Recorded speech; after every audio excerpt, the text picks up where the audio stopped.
गोपिका जीवनस्मरणं जानकीकान्तस्मरणं सद्गुरुमूर्ति की।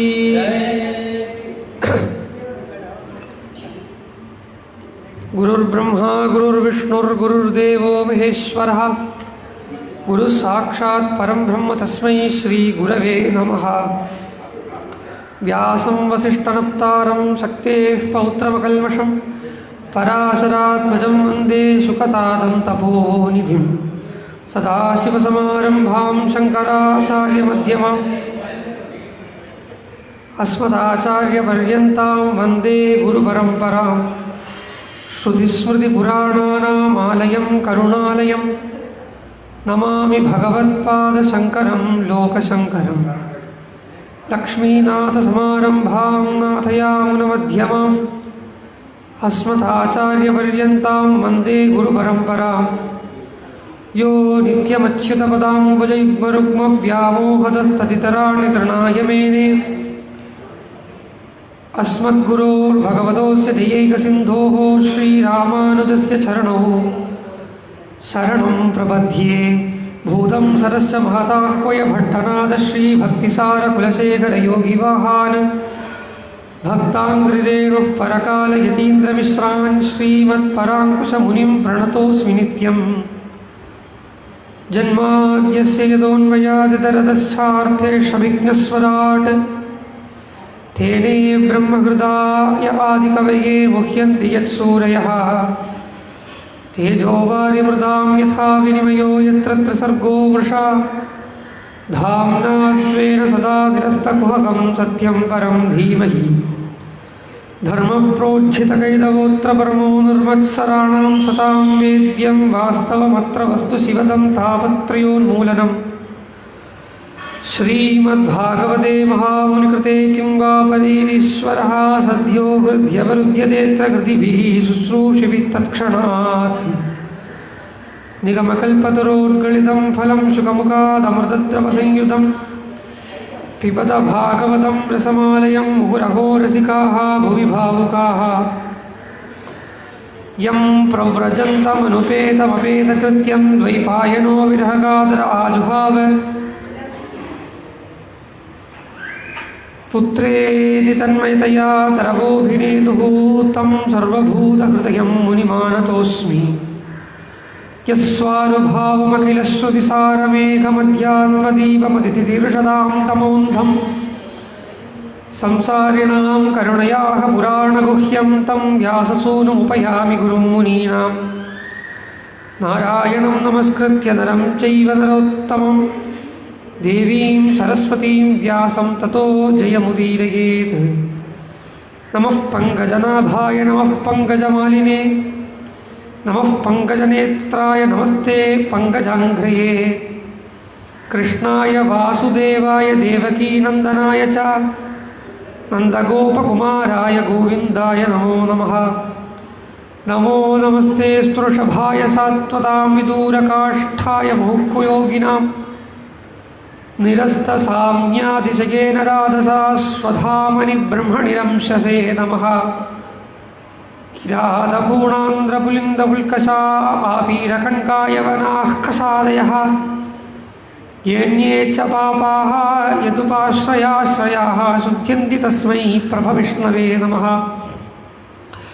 ध्येयं सदा परिभवघ्नमभीष्टदोहं तीर्थास्पदं शिवविरिञ्चिनुतं शरण्यं। भृत्यार्तिहं प्रणतपालभवाप्तिपोदं वन्दे महापुरुषाते चरणारविन्दं। त्यक्त्वा सुदुश्चतसुरेप्सितराज्यलक्ष्मी धर्मिष्ठ आर्यवदसा यदगा अरण्यं। मायामृगं दयिदयेप्सितमन्वधावत् वन्दे महापुरुषाते चरणारविन्दम्। सान्द्रानन्दावबोधात्मकमनुपमितं कालदेशावधिभ्यां निर्मुक्तं नित्यमुक्तं निगमशतसहस्रेण निर्भास्यमानम्। अस्पष्टं दृष्टमात्रे पुनरुरुपुरुषार्थात्मकं ब्रह्मतत्त्वं തത്താവദ്ഭാതി സാക്ഷാത് ഗുരുപവനപുരേ ഹന്തഭാഗ്യം ജനാനാം ഗോപികാ ജീവനസ്മരണം. ശ്രീയഃപതിയായ ഭഗവാനെ അറിയുക എന്നുള്ളത് തന്നെയാണ് എല്ലാ ജീവന്റെയും ലക്ഷ്യം.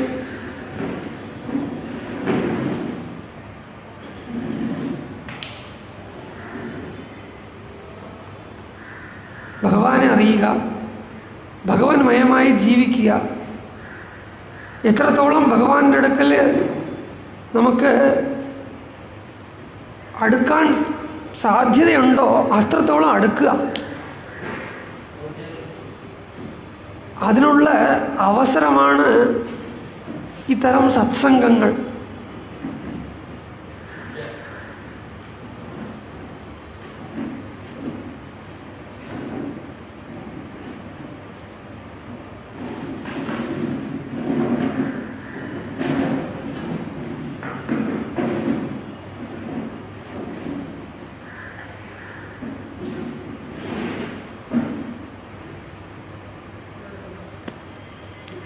അതിനുള്ള അവസരമാണ് ഇത്തരം സത്സംഗങ്ങൾ. ഈ സത്സംഗത്തിൽ ഈ വരുമ്പോൾ അതിൽ പൂർണ്ണമായിട്ട് ഈടുപെടുക. അത് തന്നെ. സംസാരിക്കാൻ അനേക ഇടങ്ങളുണ്ട്, പാർക്കുണ്ട്, ഇല്ലെങ്കിൽ പുറത്തുണ്ട്. ക്ഷേത്രം സത്സംഗം വരുമ്പോൾ അതിലിരിക്കുക, അത് തന്നെയാണ് ലക്ഷ്യം. ഇല്ലെങ്കിൽ ആ ലക്ഷ്യത്തിന് പ്രയോജനമില്ലാതെയാണ്. അങ്ങനെ തന്നെ ബ്രഹ്മ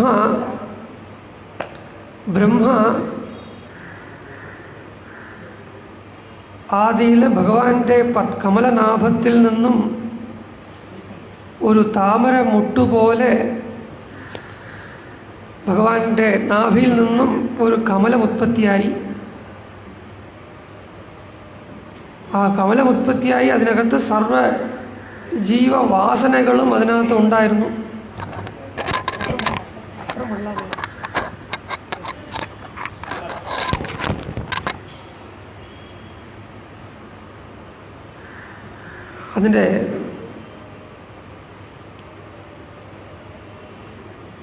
അതിലെ സർവവാസനകളോടും കൂടിയ ബീജം ആ മുട്ടിലുണ്ടായിരുന്നു. ഭഗവാൻ പത്മനാഭനായി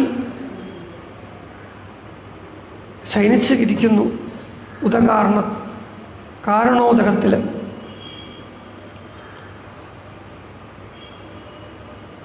ഭഗവാനെ അറിയുക എന്നുള്ള ആ അറിവിൻ്റെ തിതീർഷ, അത് തന്നെയാണ് ജിജ്ഞാസുത്വം. ആ അറിയുക, ഭഗവാനെ അറിയുക എന്നുള്ളത് എങ്ങനെ വരണം എന്ന് പറഞ്ഞാൽ അതും ഭഗവാൻ അകത്തിൽ നിന്നും സ്ഫുരിപ്പിച്ചാൽ മാത്രമേ ഭഗവാനെ അറിയണമെന്ന് തോന്നുള്ളൂ. നമ്മളായിട്ട് വിചാരിച്ചാൽ ഭഗവാനെ അറിയണം തോന്നില്ല. ഭഗവാൻ തന്നെ അകത്തിരുന്ന് എന്നെ അറിയാനുള്ള വഴി തേടെന്ന് പറഞ്ഞു തന്നാൽ മാത്രമേ ഭഗവാൻ അറിയാൻ പറ്റുള്ളൂ. അതിനുള്ള സാഹചര്യങ്ങൾ സത്സംഗങ്ങളും. അവിടെ ആ സാഹചര്യം നമുക്ക് ഭഗവാൻ ഉണ്ടാക്കി തരുമ്പോൾ താപത്രയം മൂലം അത് നമ്മളെ കയ്യിൽ നിന്നും വിട്ടുപോകും. അവിടെ മായ, അത് മായേനെ നമ്മൾ ജയിക്കണം. അത് തന്നെയാണ് മനസ്സിനെ ജയിക്കുന്നത്. ഭട്ടതിരി ജഗത് സൃഷ്ടിയെ കുറിച്ച് പറയാൻ ആരംഭിക്കുന്നു. ജഗത് സൃഷ്ടിക്ക് മുമ്പ് ബ്രഹ്മാവിന് പാത്മകൽപ്പത്തിലേത്. പാത്മകൽപ്പം എന്ന് പറയുമ്പോൾ ബ്രഹ്മാവിൻ്റെ 50 വയസ്സ് കഴിഞ്ഞിട്ടുള്ള ഫസ്റ്റ് ഡേ സൃഷ്ടി, ഫസ്റ്റ് കൽപ്പം. അവിടെ ബ്രഹ്മാവിന് പൂർവ്വത്തിലിരുന്ന സർവജ്ഞാനവും ക്ഷയിച്ച് ഒരു ഓർമ്മയില്ലാണ്ട് വാസനയൊന്നും ഇല്ലാതിരിക്കുന്ന സമയം ബ്രഹ്മാവിൻ്റെ വാസനയെ ആദ്യം ഉണർത്തണം. ബ്രഹ്മാവിൻ്റെ വാസന എന്താ? ബ്രഹ്മാവ് തന്നെ വേദം. ആ വേദത്തിൻ്റെ വാസന എന്താ? ഭഗവാനെ തേടി കണ്ടുപിടിക്കുക. അത് തന്നെയാണ് വേദത്തിൻ്റെ ലക്ഷ്യം. ഭഗവാനെ തേടി കണ്ടുപിടിക്കുക എന്നുള്ളത് തന്നെയാണ് വേദം ലക്ഷ്യം ചെയ്ത് ഓരോന്നായി പുറപ്പെടുന്നത്. ഓരോന്നിനായി പുറപ്പെടും.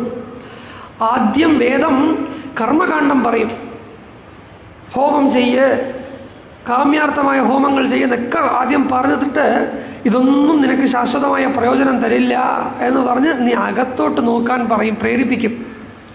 ആ പ്രേരണ തരുന്നത് ഭഗവാൻ. അങ്ങനെ ബ്രഹ്മ സിതസ്സകമലോദ്ഭവതവ ഹി നാഭിപങ്കേരുഹേ കുതസ്വിദിതമം ബുധൗ ഉദിതമിതി അനാലോകയ. സ്ഥിതി ചെയ്തിരിക്കുന്ന ബ്രഹ്മ ഞാൻ എവിടെ നിന്ന് വന്നു എന്ന് ആദ്യം തേടി. ആദ്യം അത് നമ്മൾ എവിടെ നിന്ന് വരുന്നു, നമ്മൾ എവിടെ നിന്ന് വരുന്നു എന്നുള്ള നമ്മുടെ കാരണം ആലോചിച്ചാൽ തന്നെ ജഗത്തിൻ്റെ കാരണം ആലോചിക്കാൻ പറ്റും. അപ്പൊ ജഗത് കാരണം എന്താണെന്ന് അറിയാൻ പറ്റും, അങ്ങനെ ഭഗവാൻ അറിയാൻ പറ്റും. അതറിയുക തന്നെ, അത് മാത്രമാണ് ലക്ഷ്യം. ഈശ്വരനെ അറിയുക, ഈശ്വരനെ അറിയുക, ഈശ്വരനെ അറിയുക എന്ന് തന്നെയാണ് ലക്ഷ്യം. നമ്മളൊക്കെ അറിഞ്ഞിട്ടുണ്ടോ എന്ന് നോക്കിയാൽ അറിഞ്ഞിട്ടില്ല. സത്യമായത് നമുക്കെങ്ങനെയാ 10-11 ഭഗവത് വിഷയം, ഭഗവാന്റെ കാര്യം 10-11. അങ്ങനെ അല്ലാതെ ഭഗവാന്റെ കാര്യം 1 അത് കഴിഞ്ഞിട്ട് ബാക്കി എന്നുള്ളത് വെക്കാൻ നമുക്ക് ഒരു ധൈര്യം ഇതുവരെ വന്നിട്ടില്ല. അത് 20 വയസ്സായാലും 50 വയസ്സായാലും 100 വയസ്സായാലും ആ ധൈര്യം വരണം. അതെങ്ങനെയാ വരിക? സംഘത്തിൽ നിന്നും വിലകണം. സംഘം വിട്ട് സത്സംഗം വേണം. ബ്രഹ്മാവ് താൻ എന്ന് പറയുന്ന, ഇല്ലെങ്കിൽ കാരണോത്ഥകം എന്ന് പറയുന്ന ആ സത്തിൽ ലയിച്ചിരിക്കുന്ന സമയം അന്വേഷിക്കാൻ തുടങ്ങി. ഈ കമലത്തിൻ്റെ കാരണം എന്ത്, ഈ പത്മത്തിൻ്റെ കാരണം ആര്, ഞാൻ ഇവിടെ എങ്ങനെ വന്നു, ഞാൻ ഏകനായി എങ്ങനെ ഇരിക്കുന്നു എന്നുള്ള ആ വിചാരം. വസ്തു സിദ്ധി വിചാരേണ. ഭഗവാനെ കുറിച്ച് തീവ്രമായി ആലോചിച്ചു കൊണ്ടിരുന്നാൽ മാത്രമേ കിട്ടത്തുള്ളൂ. അതിനി എത്ര ജന്മം എടുത്താൽ. നാമ പറയൂ മോക്ഷം കിട്ടുന്ന ആരും പറയില്ല. നാമദ്വാര ജ്ഞാനദ്വാര മോക്ഷം, അത് സത്യം. നാമം പറഞ്ഞ് നാമമയമാകണം, അത് മോക്ഷം. അല്ലാതെ രാമാന്ന് പറഞ്ഞു കഴിഞ്ഞാൽ വാസ്തവം സകൃത് ഒരു പ്രാവശ്യം പറഞ്ഞാൽ മതി, മോക്ഷം തരാൻ ഭഗവാൻ തയ്യാറാണ്. പക്ഷേ അത്ര നീചനാകാൻ പാടില്ല നമ്മൾ. കാരണം എന്താ? പ്രഭു കൃപാളു, അവനെ പോയി പറ്റിക്കാൻ പാടില്ല. ഒരുത്തിനെ പോയി പറ്റിക്കാൻ പാടുണ്ടോ? അതും ഭഗവാനെ പോയി പറ്റിക്കാൻ പാടുണ്ടോ? രാമാന്ന് പറഞ്ഞാൽ മതി, പക്ഷെ ഭഗവാനെ പോയി പറ്റിക്കുന്നത് പോലെയാവും അവിടുത്തെ മുക്തി. അതുകൊണ്ട് ആ മനസ്സ് പൂർണ്ണമായും ഭഗവത് ചിന്തയിൽ ഈടുപെട്ട് ആ ഭഗവാനെ, സുലഭനായ ഭഗവാനെ സുലഭമായി തന്നെ പ്രാപിക്കാം. ഒരേ ഒരു കാര്യം മാത്രം ഭഗവാൻ ചോദിച്ചു, ഭക്തി മാത്രം എനിക്ക് താന്ന് ചോദിച്ചു. അങ്ങനെ ബ്രഹ്മ ആലോചിക്കുന്നു, ബ്രഹ്മ എൻ്റെ ഈ കമലത്തിൻ്റെ ഉത്പത്തി സ്ഥാനം എവിടെ എന്ന് ആലോചിക്കുക. മഹാർണവ വിഘൂർണിതം കമലമേവ തത്കവേ കേവലം വിലോക്യ തതുപാശ്രയം തവ തനും തുന ആലോകയൽ കയേഷ കമലോദരേ മഹതി നിസ്സഹായഹിഹം കുതസ്വിദിതമംബുജം സജനി ഇതി ചിന്താം അഗാത്. ബ്രഹ്മാവിന് ഈ കമലം എവിടെ നിന്ന് വന്നു? കാരണം വെള്ളം മാത്രമേ ഉള്ളൂ. അത് ആ ജലത്തിന് പറയുന്ന പേര് കാരണ ഉദകം എന്ന് പേര്. ജഗത്തിന് കാരണമാകുന്ന വെള്ളം, ഉദകം എന്ന് വെച്ചാൽ വെള്ളം, ജഗത്തിന് കാരണമാകുന്ന വെള്ളം, ഇത് മാത്രമേ ഇപ്പോൾ ഉള്ളൂ. ഈ ജലമുണ്ടെങ്കിൽ അതിനൊരു കാരണമുണ്ട്, ജലമുണ്ട്, ജലത്തിനൊരു കാരണമുണ്ട്. കമലത്തിന് കാരണം ജലമായാൽ പോലും അത് ഉത്പത്തിയാവാൻ ഒരു കാരണമുണ്ടല്ലോ. ആ ആദി കാരണം ആര്? എല്ലാത്തിനും കാരണമായ വസ്തു ആര്? കയേഷ കമലോദരേ ഔഷ്യഹി സരോരുഹ കിമപി കാരണം സംഭവേ. ഈ കമലം ഉണ്ടാവാൻ ഒരു കാരണമില്ലാതെ സംഭവിക്കത്തേ ഇല്ല. ആ ജ്ഞാനം, ആ അറിവ് ബ്രഹ്മാവിന് ഭഗവാൻ കൊടുക്കുന്നു. കാരണം എന്താ? ഒന്നിനും കാരണമില്ല, എല്ലാം താനേ വന്നത്, എല്ലാം താനേ വന്നത്, എല്ലാം താനേ, ഞാൻ താൻ തോன்றി എന്നുള്ള ഒരു വിചാരമില്ലാതെ നമ്മളെക്കാട്ടിലും എന്തോ ഒരു ശക്തി ഉണ്ട് എന്ന് വിചാരിക്കണം. ആ ശക്തി നമ്മളെ രക്ഷിക്കും എന്ന് നോക്കണം. ആ ശക്തി നമ്മുടെ സൃഷ്ടിക്ക് കാരണം എന്നറിയണം. ആ ജ്ഞാനം ഭഗവാൻ കൊടുത്താൽ വഴിയേ വരില്ല. ഭഗവത് രൂപ അനുഭൂതി ഇല്ലെങ്കിൽ ഭഗവാന്റെ അനുഭവം ഇരിക്കട്ടെ, ഭഗവാൻ ഉണ്ടെന്ന് വിശ്വസിക്കാൻ ആദ്യം അറിയണമല്ലോ. ഭഗവാൻ ഉണ്ടെന്ന് ആദ്യം വിശ്വസിക്കണമല്ലോ. ഈശ്വരനുണ്ട്, എല്ലാത്തിലും ഈശ്വര ചൈതന്യമുണ്ടെന്ന് ആദ്യം വിശ്വസിക്കണമെങ്കിൽ ആ അറിവ് ഭഗവാൻ തന്നെ കൊടുക്കണം. സംഭവേത് ഇതി സ്വകൃത നിശ്ചയ സഖലു നാളരന്ധ്ര അധ്വന. അങ്ങനെ നിശ്ചയിച്ചു, ആ ഈശ്വരനെ തേടി പുറപ്പെട്ടു. ഔഷ്യഹി സരോരുഹ കിമപി കാരണം സംഭവേത് ഇതി സ്വകൃത നിശ്ചയഃ സഖലു നാളരന്ധ്രാധ്വന സ്വയോഗ ബലവിദ്യയാ സമവരൂഢവാൻ പ്രൗഢധീഹി ത്വദീയം അതിമോഹനം നതു ക്ലേവരം ദൃഷ്ടവാൻ. നല്ല പ്രൗഢമായ ബുദ്ധിശക്തിയുള്ള ബ്രഹ്മ തന്നെ ബുദ്ധി, ബ്രഹ്മ തന്നെയാണ് ബുദ്ധി. ബുദ്ധി വേറെ, ബ്രഹ്മതത്വം വേറെ ഇല്ല. ബ്രഹ്മതത്വം അത് വേറെ, ബുദ്ധി വേറെ ഇല്ല. അങ്ങനെ നല്ല പ്രൗഢമായ ബുദ്ധി. എന്താ? നിശ്ചയബുദ്ധി. ആ നിശ്ചയബുദ്ധിയോടെ കാരണമുണ്ട് എന്നുള്ള നിശ്ചയം. ഞാനല്ല എല്ലാത്തിനും കാരണം എന്നുള്ളതല്ലാതെ എനിക്കും കാരണമുണ്ട് എന്നുള്ള നിശ്ചയം. ആ നിശ്ചയത്തിൽ ബ്രഹ്മ തേടി അലയാൻ തുടങ്ങി. എത്ര തന്നെ തേടി അലഞ്ഞാലും കിട്ടില്ല അത്. നാഹം വേദൈഹി ന തപസാ ന ദാനേന ന ജയിജ്ജയ. വേദം കൊണ്ടോ തപസ് കൊണ്ടോ അലയുന്നത് കൊണ്ടോ ദാനം കൊടുക്കുന്നത് കൊണ്ടോ ഒന്നിലും കിട്ടില്ല. അത് ഒന്നിനെ കൊണ്ട് ആ പരമാത്മസ്വരൂപത്തിനെ വലവീശി പിടിക്കാൻ പറ്റില്ല. ഇതിനെ പിടിക്കണമെങ്കിൽ ഒരു വലയുണ്ട്.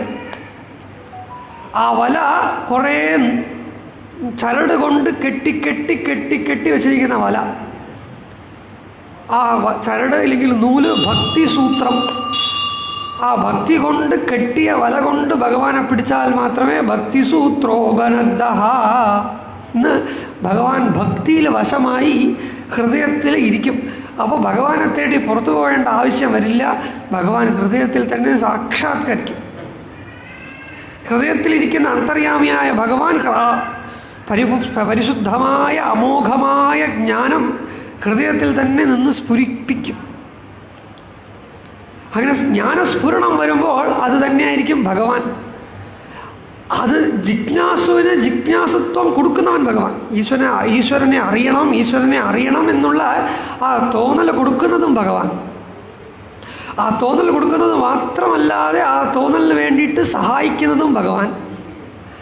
ആ സഹായം ചെയ്യുന്നത് മാത്രമല്ലാതെ അതിനൊരു ഗുരുവിനെ അയച്ച് അയാൾക്കുള്ള വഴി നിശ്ചയിക്കുന്നതും ഭഗവാൻ. എന്തിനു പറയുന്നു?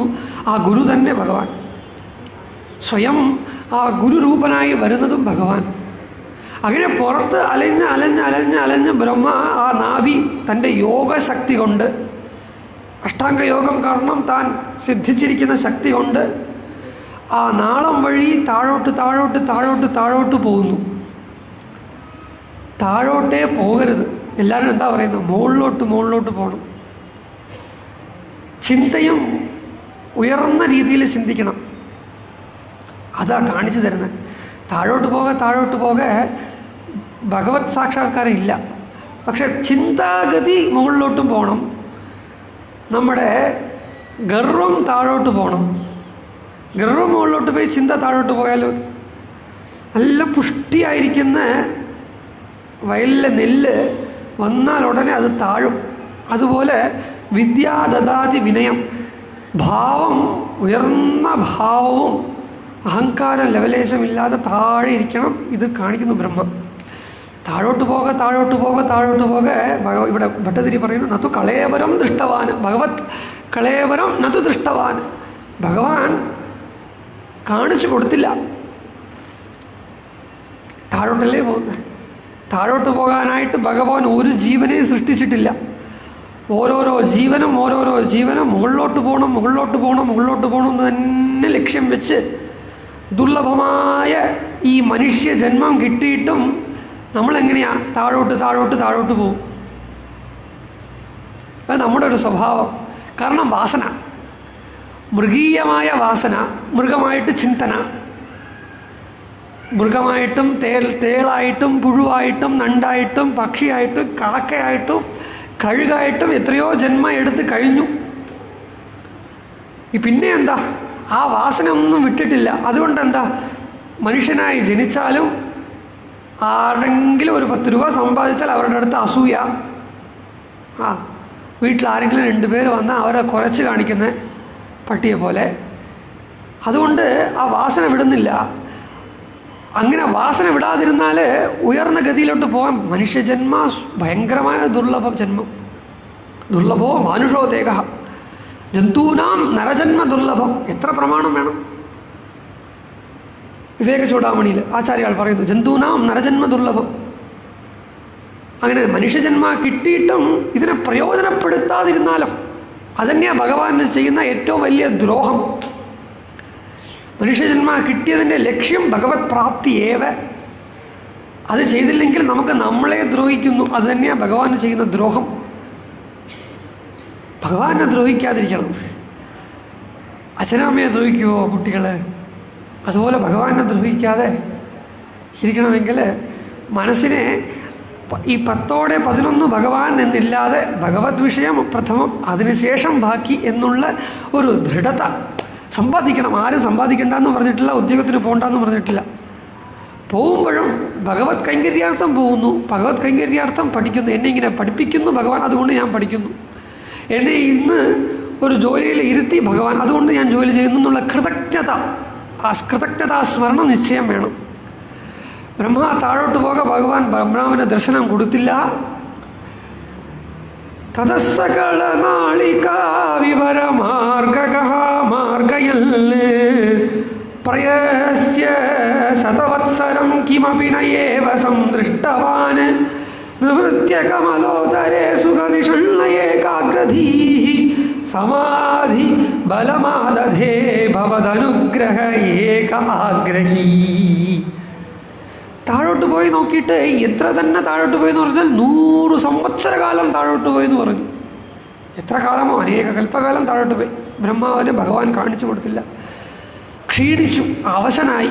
ഇനി വിചാരിച്ചു താഴോട്ട് പോയിട്ട് ഇനി കാര്യമില്ല, എവിടെ നിന്ന് വന്നുവോ അവിടെ തന്നെ പോയിരിക്കാം. പോയിരുന്ന് ഭഗവാന്റെ അടുത്ത് പ്രാർത്ഥനയോടെ ഏകാഗ്രമായിരിക്കാം. ഭഗവത് പ്രാർത്ഥന മാത്രം. ആ പ്രാർത്ഥനയിൽ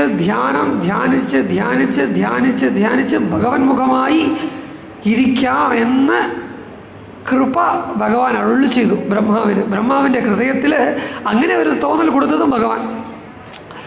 ഇല്ലെങ്കിൽ അങ്ങനെ ഒരു തോന്നൽ കൊടുത്തിട്ടില്ല എന്നുണ്ടെങ്കിൽ താഴോട്ട് ഇനിയും പൊയ്ക്കൊണ്ടിരുന്നേനെ. അത് യുഗകാലം, കൽപ്പകാലം പോകും.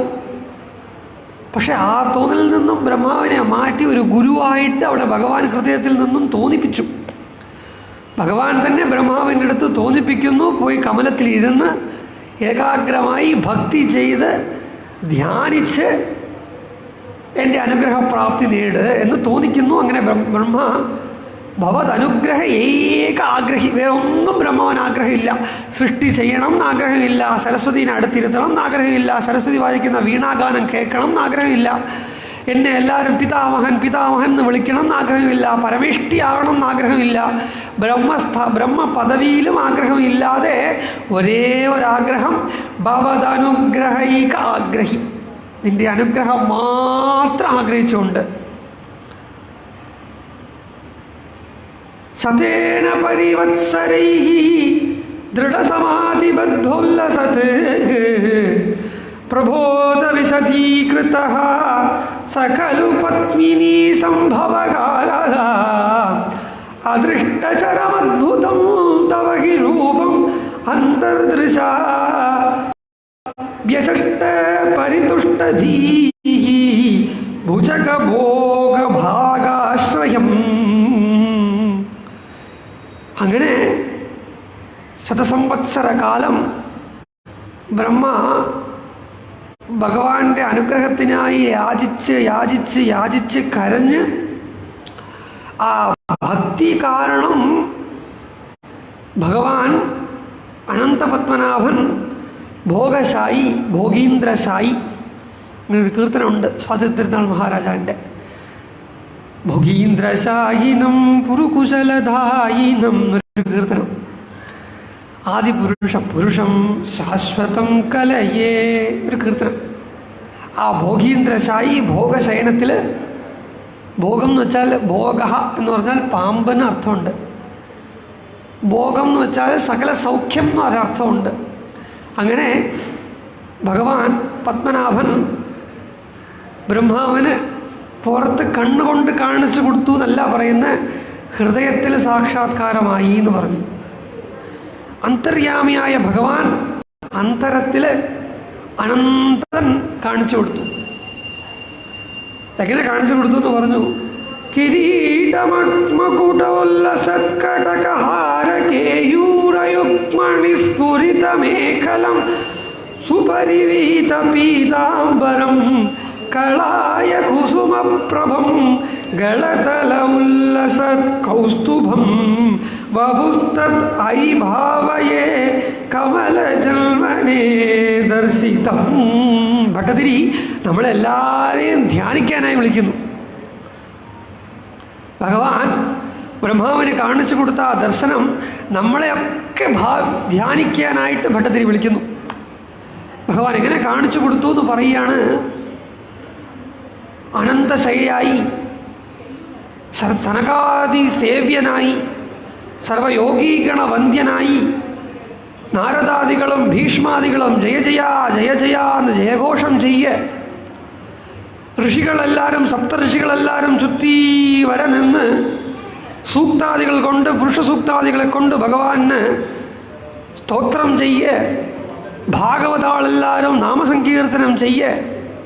അനന്തശായി, പാതി തുറന്ന് പാതി തുറക്കാതെ മഹാലക്ഷ്മിയാൽ സേവിക്കപ്പെടുന്ന പാദകമലം, സ്വർണ വൈര്യ ആഢ്യനായ ആ നഖ ഇന്ദു കാന്തി, ചന്ദ്രൻ്റെ കാന്തി എവിടെ നിന്നും ചോദിച്ചാൽ ഈ ഭഗവാന്റെ പാദകമലത്തിൽ നിന്നും വരുന്ന ആ നഖത്തിൻ്റെ ഇന്ദു കാന്തി, ചന്ദ്രൻ്റെ കാന്തി.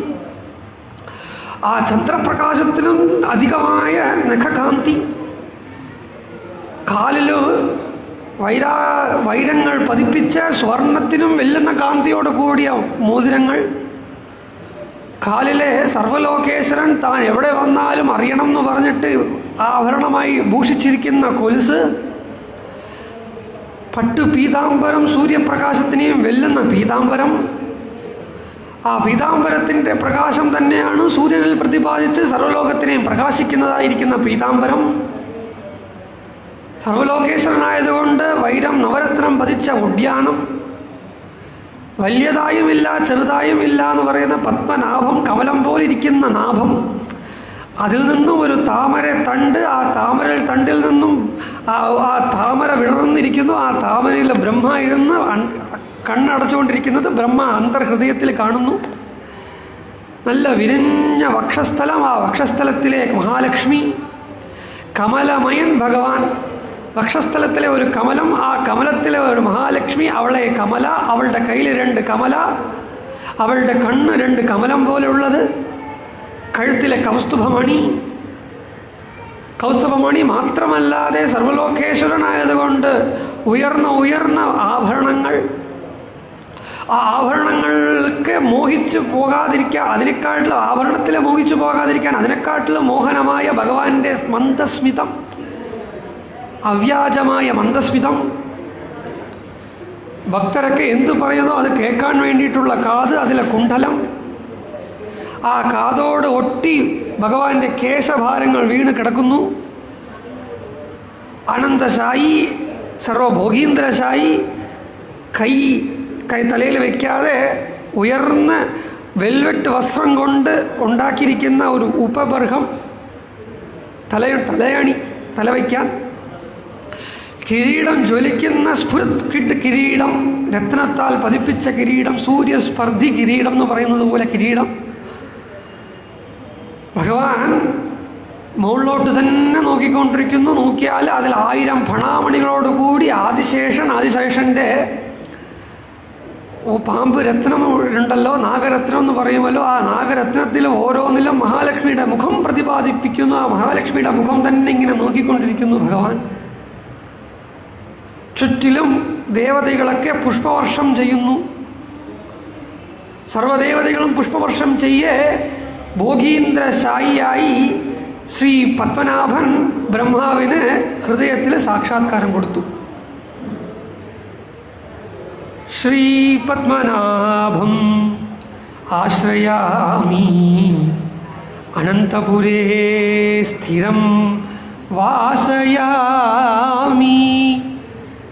ഋഷിമുനിവന്ദിത സനകാദിസേവിത ഭൂമിനീളാസഹിത ഭോഗശയനം ശ്രീപത്മനാഭം ആശ്രയാമി അനന്തപുരേ സ്ഥിരം വാസയാമി. പ്രഥമവാടികയാ ശ്രീപാദകമലം. ആദ്യത്തെ 3 ദ്വാരം, അതിൽ ആദ്യത്തെ ദ്വാരം കൊണ്ട് ഭഗവാന്റെ പാദകമല ദർശനം. പ്രഥമവാടികയാ ശ്രീപാദകമലം, ദ്വിതീയവാടികയാ നാഭികമലം, തൃതീയവാടികയാ ശ്രീമുഖകമലം, ഭൃത്യ ആലിംഗിത മൃദുകരകമലം, ഭൃത്യാലിംഗിത മൃദുകരകമലം, രാമഭൃത്യ ആലിംഗിത മൃദുകരകമലം, ശ്രീപത്മനാഭം ആശ്രയാമി അനന്തപുരേ ചിരം വാസയാമി. എന്നിങ്ങനെ പത്മനാഭനെ കുറിച്ച് നമ്മുടെ ഒരു കീർത്തനം. ആ പത്മനാഭൻ ബ്രഹ്മാവിന് ഹൃദയത്തിൽ സാക്ഷാത്കാരം കൊടുത്തു. ബ്രഹ്മ ഭഗവാനെ സ്തോത്രം ചെയ്യുന്നു. ശ്രുതിപ്രകരദർശിത പ്രചുര വൈഭവ ശ്രീപതേ ഹരേ ജയ ജയ പ്രഭോ പദമുപൈക്ഷി ദൃഷ്ട്യാദൃശോ കുരുഷ്വധിയമാശു മേ ഭുവന നിർമ്മിതോ കർമ്മഠാ ഇതി ദ്രുഹിർണ വർണ്ണിത സ്വഗുണ ഭംഭിമാ ഭംഹിമാ പാഹിമാ. പ്രഭോ പത്മനാഭ, അനന്തപുരേശ. ഗുരുവായൂരിൽ നിന്നും ഭട്ടതിരി നേരെ അനന്തപുരത്തേക്ക് വന്നു. ഗുരുവായൂരപ്പൻ്റെ അടുക്കൽ നിന്നും ഭട്ടതിരി അനന്തപുരം വന്ന്, പ്രഭോ പത്മനാഭ അനന്തപുരേശ, ഞാൻ സൃഷ്ടി ചെയ്യണം, എനിക്ക് സൃഷ്ടി ചെയ്യാൻ എന്നെ അനുഗ്രഹിക്കണം. സൃഷ്ടി ചെയ്യണം സൃഷ്ടി ചെയ്യണം എന്ന് പറഞ്ഞാലും അതിൽ ഞാൻ മോഹാലസ്യപ്പെട്ടു പോകാതിരിക്കണം. ഞാൻ ചെയ്യുന്നതൊക്കെ അതിൻ്റെയൊക്കെ ഫലൻ എനിക്ക് എന്നുള്ള ആ ഒരു മോഹാലസ്യം വരാതെ അതിൽ നിന്നുമൊക്കെ മുക്തനായി, സർവകർമ്മബന്ധങ്ങളിൽ നിന്നും മുക്തനായി കർമ്മഠനല്ലാതെ ഇരിക്കണം. പ്രഭോ ജയ ജയ ജയ ജയ എന്ന് സ്തോത്രം ചെയ്ത്, ഹരേ ജയ ജയ ജയ ജയ എന്ന് സ്തോത്രം ചെയ്ത് ഭഗവാൻ ഇത് ദ്രുഹീണ വർണ്ണിത സ്വഗുണ ബഹിമാ പാഹിമാം. ഇത് വിസ്താരമായിട്ട് പറയാൻ തുടങ്ങിയാൽ ഇന്ന് പോരാ, ഇന്ന് തീരില്ല. ഇത് നമ്മുടെ രീതി അനുസരിച്ച് 2 ദിവസം ഈ ഒരു ദശകമേ വേണ്ടി വരും. ചുരുക്കത്തിൽ ഈ ദശകം പൂർത്തി ചെയ്യണം. അടുത്തത് ഇവിടെ രാധാമാധവ കല്യാണമുണ്ട്. വിഷമിക്കണ്ട, അടുത്ത വർഷം തുടക്കത്തിൽ ഈ ദശകം കൊണ്ട് തന്നെ തുടങ്ങിപ്പോവാം.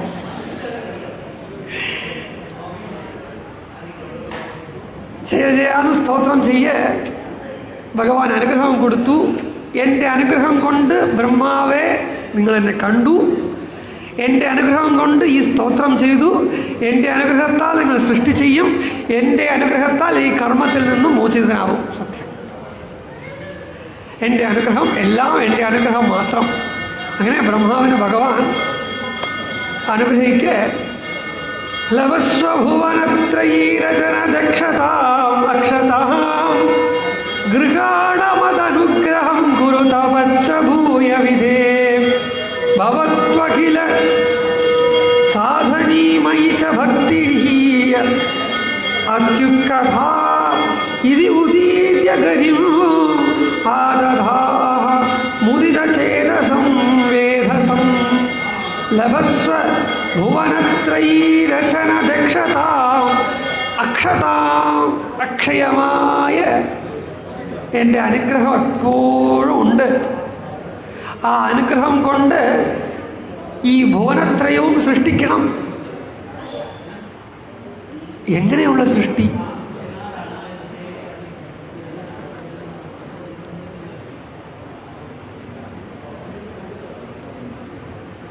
എങ്ങനെയുള്ള സൃഷ്ടി? തപോമയമായ സൃഷ്ടി. തപോമയം. അപ്പോൾ ബ്രഹ്മാവ് സൃഷ്ടിക്കുന്നത്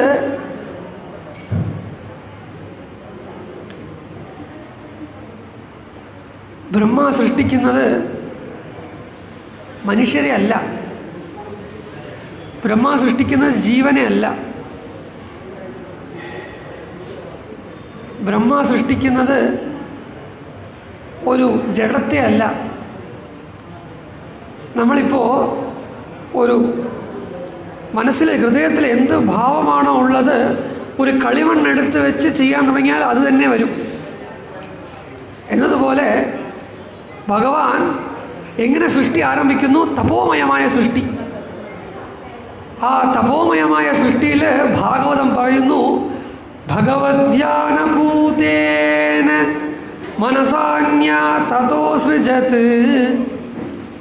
ഈ സൃഷ്ടി മൊത്തം ഭഗവത് ധ്യാനം കൊണ്ടുള്ള സൃഷ്ടി, ഭഗവത് ധ്യാനം കൊണ്ടുള്ള സൃഷ്ടി.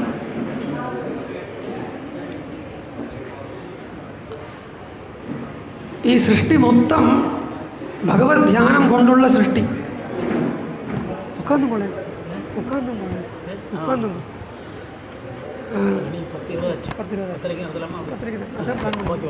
ഉക്കാന്നുങ്കോ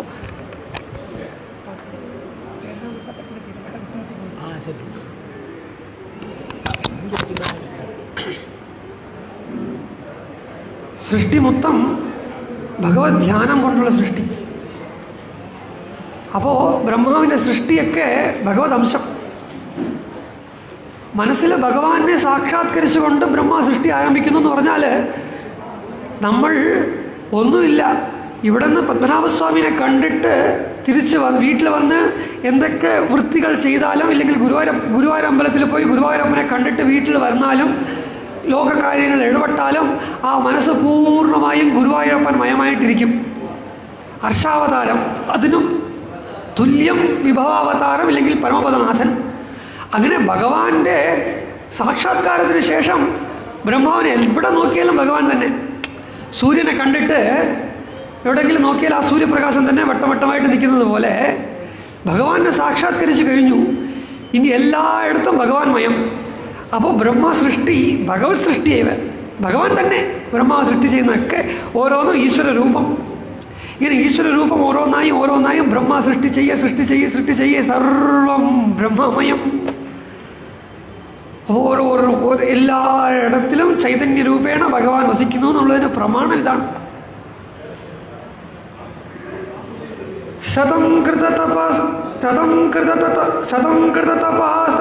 ഖലു ദിവ്യ സംവത്സരാൻ അവാപ്യ ച തപോബലം അതിബലം ച പൂർവാധികം ഉദീക്ഷ്യ കില കമ്പിതം പയസി പങ്കജം വായുനാ ഭവദ്ബല വിജൃംഭിതഃ ഭവനഭാതസി പീതവാൻ. തപസ്, ആ തപസ് മൂലം സൃഷ്ടി ചെയ്തു. ഭഗവത് അനുഗ്രഹം കൊണ്ട് ലോകവിഷയത്തെയൊക്കെ അടക്കി. ലോകവിഷയത്തിനെയൊക്കെ നീക്കണമെങ്കിൽ താപത്രയത്തിനെക്കാട്ടിലും വലിയ ശത്രു വേറെ ഇല്ല.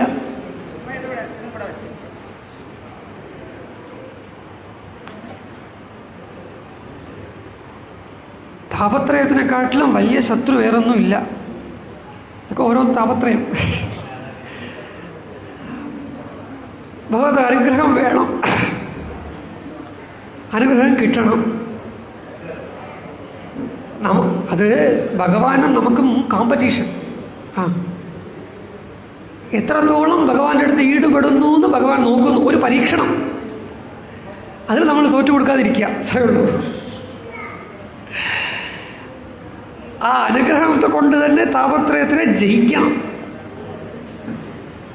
ബ്രഹ്മാവിനെ തപസ് ചെയ്ത് സൃഷ്ടി ചെയ്യാൻ വേണ്ടി ആരംഭിക്കുമ്പോൾ ഒരു താപത്രയം വന്നു. അവിടെ വായുവും ജലവും കൂടെ അലമോതി ബ്രഹ്മാവ് ഇരിക്കുന്ന ആസനത്തിന് തന്നെ ഉറപ്പ് വരാതെ ആടുന്നു. എന്താ അതിനർത്ഥം?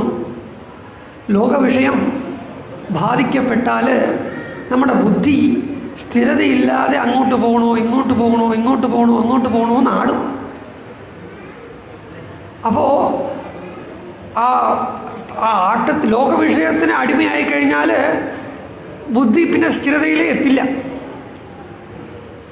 ഹൃദയത്തിലുണ്ടായ ഭഗവത് സാക്ഷാത്കാരം, ഭഗവത് അനുഗ്രഹം, കൃപ ഈ ഒരു വിഷയത്തിനെ ദൃഢമായി പിടിച്ചു കഴിഞ്ഞാൽ സർവതാപത്രയ ഉന്മൂലനം നടക്കും.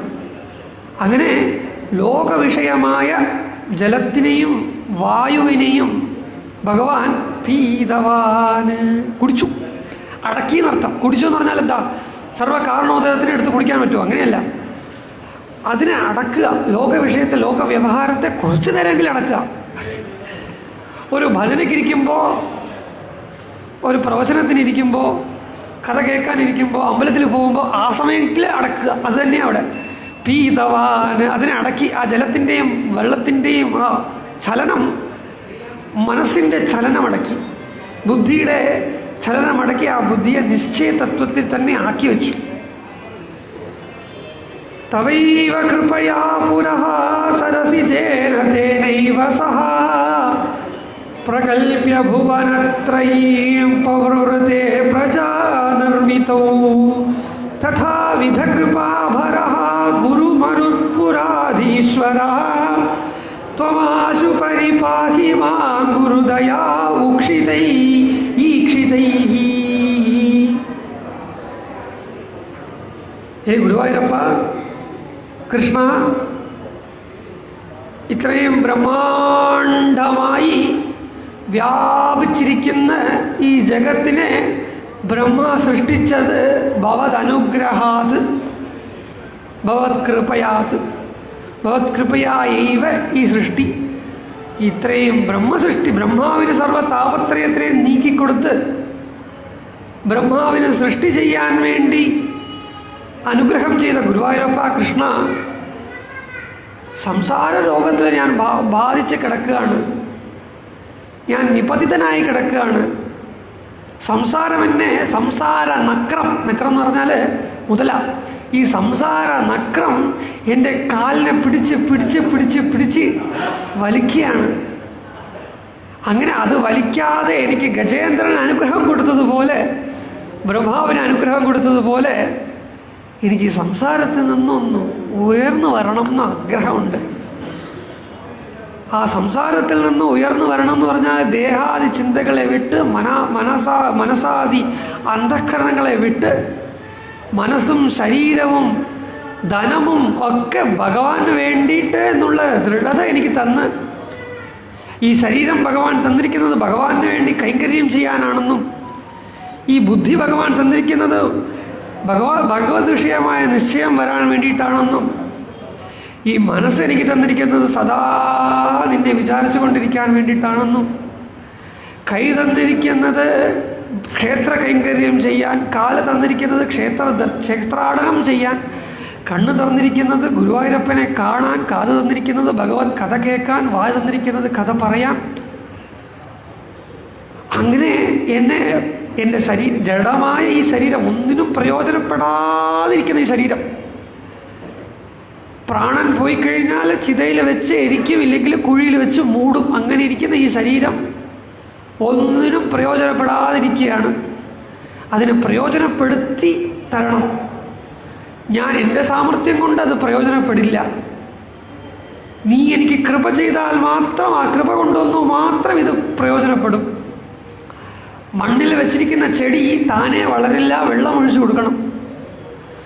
ആ ചെടിക്ക് വെള്ളം ഒഴിച്ചു കൊടുക്കുന്നത് പോലെ ഭഗവാന്റെ കൃപ, ജഡമായ ഈ ശരീരം വളർന്ന് വളർന്ന് വലിയ മരമായി ഫലം ഉണ്ടായി. ഇതിൽ നിന്ന് ഒരു ഫലം ഉണ്ടാകണമല്ലോ, ഒരു ഫലൻ. ഈ ശരീരം എടുത്തതിൻ്റെ ഫലൻ ഗുരുവായൂരപ്പനെ അടയുക, ഗുരുവായൂരപ്പനെ പ്രാപിക്കുക എന്നുള്ളതാണ്. ഭഗവാനെ പ്രാപിക്കുക എന്നുള്ളത് തന്നെയാണ് ഈ ശരീരത്തിൻ്റെ ഫലൻ. ആ ഭഗവാനെ പ്രാപിക്കുക എന്നുള്ളതും ആത്മാവിനെ അറിയുക എന്നുള്ളതും വേറല്ല. അങ്ങനെ എന്നെ ആശു ഇപ്പം തന്നെ ഉടനെ പരിപാഹിമം, ഉടനെ അത് ഭട്ടതിരി ഇപ്പോൾ കുറച്ച് സമയമില്ല, 2 ദിവസം കഴിഞ്ഞിട്ട് പരിപാലിക്കാം, പോരാ, ആശു പരിപാഹിമ, മുക്തനാക്കുക തന്നെ, ഉടനെ മുക്തനാക്കുക തന്നെ.